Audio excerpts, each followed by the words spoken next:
everyone, mabuhay! My name is Angelo Arpacia and I am one of the presenter of Breathing Assistant Automated Mechanical Ventilator. It is a low-cost mechanical ventilator that was designed to meet requirements of doctors at the forefront. It gives doctors basic but sufficient functionality and flexibility to treat patients when more fully fledged and complex ventilators are not available. One of its goals is to transform a CPR BVM bag or manual resuscitator into a simple mechanical ventilator. Another one is to provide adequate ventilation to patients experiencing respiratory distress, especially in low-resource setting. Additional, an auxiliary device to reduce the amount of medical attention and expertise required to operate a bag valve. And lastly, it is able to aid paramedic in resuscitation efforts. Hi there, my name is Diana Lorraine R. Cortez and I am also a representative of Breathing Assistant Automated Mechanical Ventilator.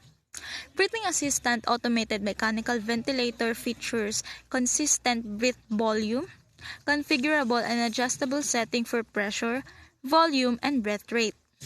Preset configuration for adults, children, and infants. Bag volume remains accessible under operation. Adjustable bag support. Any size of BVM can be accommodated. Lastly, our product is very easy to use.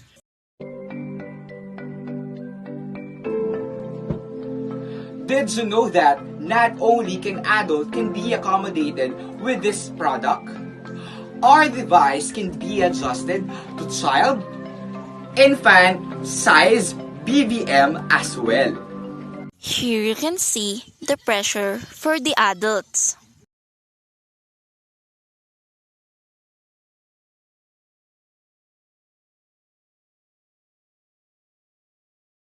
And this one is the pressure for the children.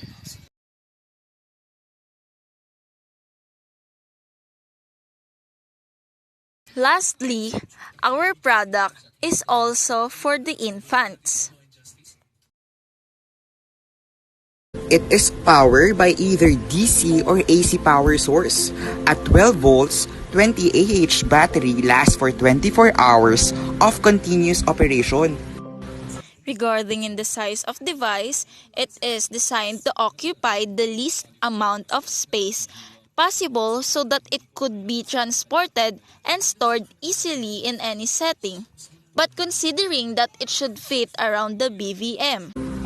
This device will address medical concerns regarding ventilation of patients experiencing respiratory distress in low-resource settings, areas that lack funding and resources for healthcare.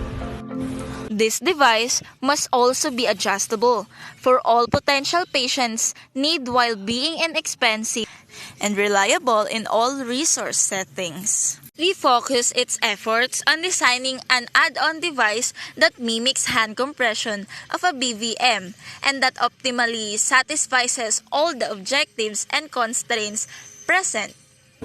Thank you very much for listening. Bye-bye!